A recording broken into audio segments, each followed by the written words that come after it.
नमस्कार दोस्तों, स्वागत है आपका आपके अपने स्टूडेंट्स लर्निंग चैनल में। हम लोग रचना अनुवाद कौमुदी में अभ्यास 7 के नियम को देख रहे हैं। जो आज हम लोग देखेंगे वो जो है दूसरा नंबर का है। ठीक है, सूचना में पहले नंबर का हम लोग क ख क देख चुके थे। सारी धातु में कैसे जोड़ करके हम प्रत्यय को जोड़ करके हम बनाएंगे, ये था। अब जो है हम लोग ये देखेंगे और कौन कौन सी धातुएं हैं जो द्विकर्मक होती हैं, अर्थात ऐसी कौन सी धातुएं हैं जिनके साथ में दो कर्म आते हैं। ठीक है, ऐसी कोई धातु होगी ना जिसमें दो कर्म आएंगे। ठीक, तो उन धातु के बारे में हम आज जानेंगे और उन्हें हम याद भी करेंगे। आपका ये काम है कि आप उसको याद करिए। तो देखिए क्या है कि नी, पहले तो आपको बता दें कि नी आदि के क्रमशः लट में इस प्रकार रूप, लट लकार में इस प्रकार रूप चलेंगे। कैसे चलेंगे? नयति हरति कर्षति। अब ये नयति हरति कर्षति वहति आया कहाँ से? तो आपको जो शब्दार्थ दिए हैं ना, शब्दार्थ में आपके जो चलिए देख लेते हैं। देखिए ये शब्दार्थ था अभ्यासात का, उसमें देखिए ये नी धातु है। कहाँ गया नी? ये नी मीन्स ले जाना, ह्री मीन्स ले जाना। तो नी, ह्री, कृष और वह, यहाँ तक इनका क्या था? देखिए फिर फुल स्टॉप हो गया है। तो नी, ह्री, कृष और वह, ये धातुओं का लट लकार कैसे बनता है दोस्तों?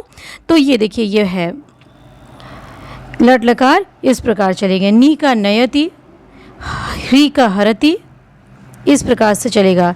नी का नयति से चलेगा, ह्री का हरति से, कृष का कर्षति से और वह का वहति से, इस प्रकार लट लकार चलेगा।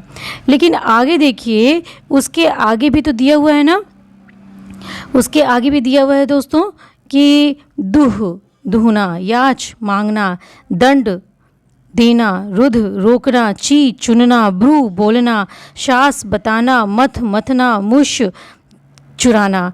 तो ये जितनी भी धातुएं हैं, दुह, याच, दंड, रुध, ची, ब्रू, शास, मथ, मुश, ये जितनी भी धातुएं, ये सारी धातुएं कैसी हैं?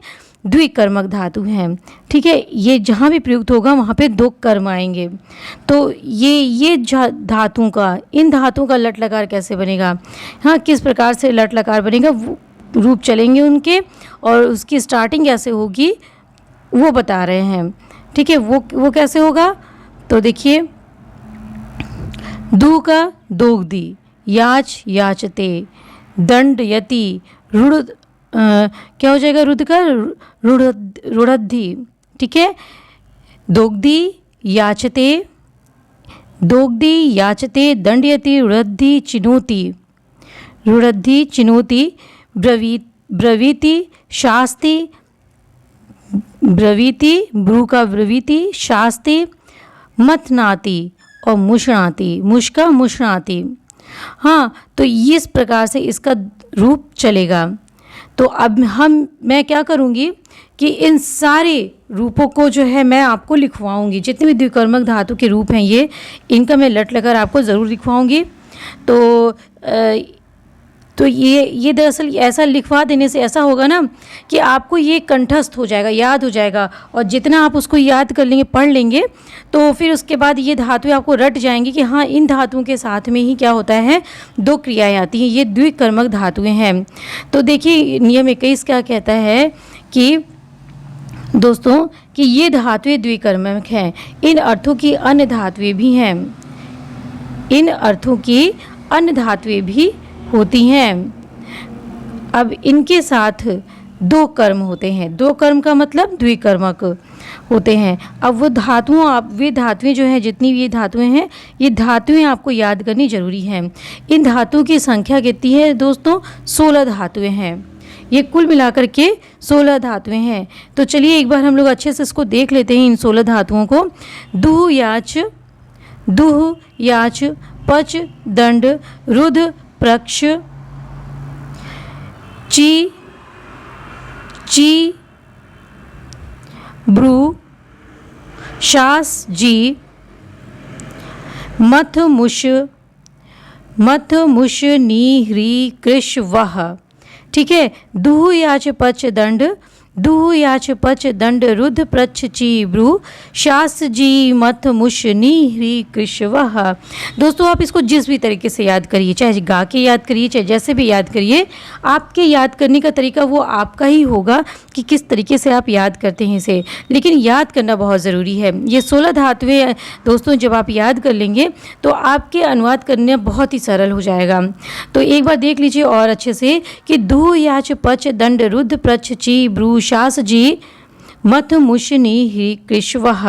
ये द्विकर्मक धातुएं हैं। एक उदाहरण के द्वारा भी हम लोग समझ लेते हैं कि द्विकर्मक कह देने मात्र से ही कैसे ये धातुएं हो गई। तो मान लीजिए हिंदी में हम लिख रहे हैं कि हम मान लीजिए हिंदी में एक वाक्य लिखे कि वह, अरे पहले हिंदी में लिखा जाए उसके बाद संस्कृत। वह बकरी का दूध दूहता है, ठीक है। वह बकरी का दूध दूहता, बकरी का दूध दूहता है। ये एक वाक्य है जो आपका हिंदी में है। और देखिए इसमें कौन सी धातु आ रही है, दूहता है। दूहता अर्थात दूह, दूहता अर्थात क्या हो गया, दूह। और दूह को हम किस में लिखते हैं, दोगदी। अभी आपको बताया गया है ना, दूह मतलब दोगदी। हाँ, तो दोगदी से चलता है इसका लट लकार। और तो वह बकरी का दूध, तो यहाँ पे दो कर्म आएंगे दोस्तों। वह तो करता है, ठीक है। अब दूह धातु आने के कारण यहाँ पे दो कर्म आएंगे। तो कैसे हो जाएगा दोस्तों, एक बार देखते हैं कि सह बकरी, बकरी अर्थात अजा। अब ये यहाँ पे दो कर्म हो गया, का जरूर आया है, बकरी का दूध दोता है, तो लेकिन यहाँ पे क्या होगा, द्वितीय विभक्ति होगी, अजाम। सह अजाम, सह अजाम दुग्धम, ठीक है। क्या हो जाएगा, सह अजाम दुग्धम दोग्धी, सह अजाम दुग्धम दोग्धी, ठीक है। ये हो गया आपका, ये ग है दोग्धी। तो वह अजा का दूध दूहता है, तो यहाँ पे दो कर्म हो गए ना, एक अजा में और एक दूध में। हाँ, भले ही यहाँ पे कोई भी आपका कारक दिया रहेगा, लेकिन आप धातु को देख करके वहाँ पे आप कर्म का प्रयोग करेंगे, ठीक है। अब जैसे कि मान लीजिए कि कह दिए कि राजा से क्षमा मांगता है, ठीक है। हम कह रहे हैं कि वह जो है, फिर से मैंने संस्कृत में लिखा से, पहले हिंदी करते हैं कि वह राजा से क्षमा मांगता है। तो मांगता है, तो इसकी जो है आपकी संस्कृत क्या हो गई, याचते। और याचते द्विकर्मक धातु है।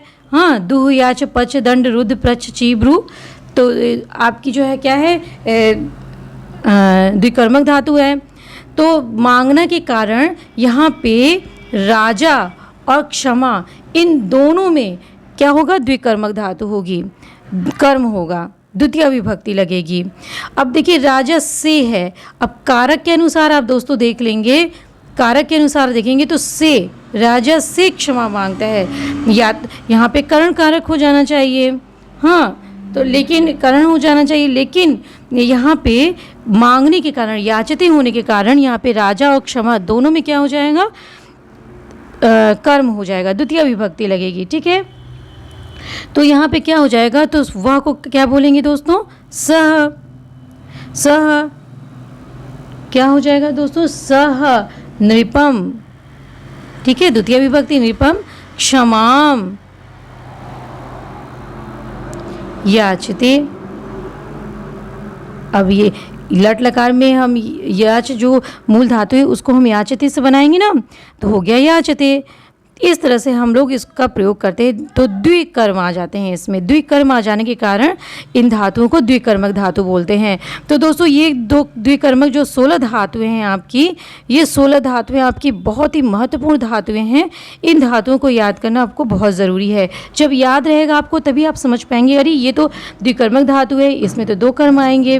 ठीक है, तो कारक करना यूज़ करते हुए हम इसमें कर्म कारक लगाएंगे।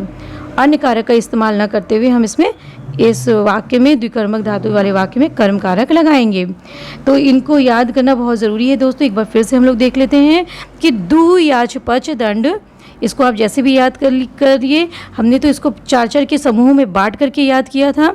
अब आप जैसे भी याद करिए, दु याच पच दंड रुद्र प्रच चीब्रू शास जी मथ मुश नी हिरी कृष्वह। ठीक, तो आप जैसे भी जोड़ा बना करके इसको याद कर लीजिए। ये 16 धातुएं हैं। तो दोस्तों ये रहा आपका अभ्यास 7 के नियम का अंतिम था ये। अब हम लोग अभ्यास को करेंगे। कल की वीडियो से हम लोग इसके अभ्यास को लेके चलेंगे और बीच में ही मैं कोशिश करूँगी कि जितनी भी ये द्विकर्मक धातुएं हैं मैं इनके जो है आपको धातु रूप को लिखवा सकूं। वैसे बहुत सी धातुएं ऐसी हैं दोस्तों कि जो आप जानते हैं। ठीक है, जैसे प्रच है, हाँ, ब्रू है, ये सारी धातु आप पढ़ चुके हैं, जानते भी हैं। लेकिन फिर भी जो है जो महत्वपूर्ण और महत्वपूर्ण जैसे धातु हैं जो जिसको आपने पहली बार सुना है, उन धातुओं को मैं कोशिश करूँगी कि उनके धातु रूपों को मैं खोज करके लिख सकूँ। तो चलिए दोस्तों, मिलते हैं आपसे अगले वीडियो में। और अगले वीडियो में हम लोग अभ्यास 7 के नियम के साथ में आएंगे और अभ्यास 7 का नियम पढ़ते पढ़ते हम लोग जो है और सारी धातु को भी देखेंगे। हाँ, और इनके धातु रूप को भी समझने का प्रयास करेंगे। ठीक है, तो चलिए फिर मिलते हैं अगले वीडियो में। नमस्कार।